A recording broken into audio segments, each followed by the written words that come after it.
This summer, my experience on the mountain mission has been one of the best I've had in my life. I've really been able to experience the grace of God working in the life of the people who we were serving. And I was able to really encounter the suffering Christ, as well as recognize how, for the people, we represent the Lord. And just being able to take the message of God's love and mercy to them was an amazing experience. People who have very little, and yet they have it all because they have this solid faith in the Lord and in His love for their lives. God really showed me to trust in His providence and to let myself be guided by the inspirations of the Spirit. There was a lot of times when I was very conscious of what I was going to say to everyone that I encountered, that I felt like I was sounding repetitive. But at every moment, the Lord showed me that putting my trust in Him and letting Him be the one to lead, He would provide the necessary words that everyone needed to hear.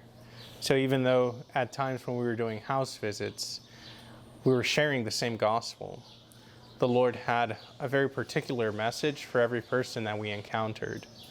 And I was able to really feel that in the different ways that He inspired me to share something different with each family.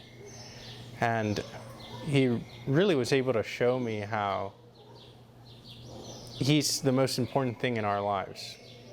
We can have everything, but if we don't have Him, our lives are empty and meaningless. And we can have very little, but having Him, we have everything we need. And I think that really made itself evident in the people of the community of San Antonio. And even though they were suffering, they radiated this true joy that one was able to perceive in the way that they treated us, the way we were received. Everyone was very hospitable, and I'll always remember that. The time I had for retreat was very providential because the Lord was doing a lot of things in my life through the people that we encountered on mission. And having that time of retreat was just a gift to be able to sit there with the Lord and just address all of those things, primarily to thank Him for the experiences, but also to just think about how am I going to take what I've learned and apply it in my life from this point forward. In particular, just the pastoral experiences, how one as a priest might not meet all the different people who are in all these different kinds of situations until after many years of priesthood. And I was able to encounter a lot of that in just 1 week. So that was a very, very powerful and learning moment for me. And just taking it all to prayer, thanking the Lord and asking Him to continue to guide my steps as I continue in formation for priesthood. I'll definitely be keeping all these people close to my heart because I saw a lot of change in people's just even attitude once we took them the gospel and shared with them the Lord's message of love and mercy. And there was this particular lady that I'll never forget. Her name was Antonia. The day we went to go pray with her,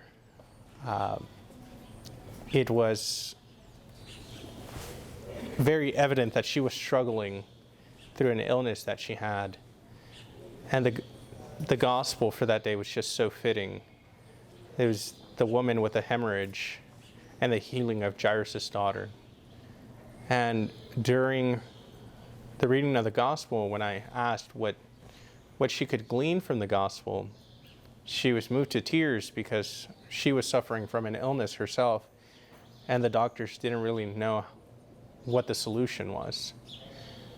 And I remember in that moment just being moved deeply to pray with her.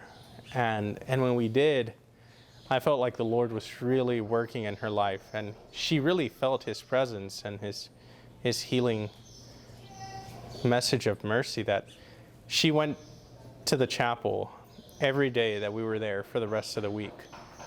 And I can tell the last day that I was there, I remember going to her and giving her a hug, and the joy on her face was just so evident. So the Lord is good.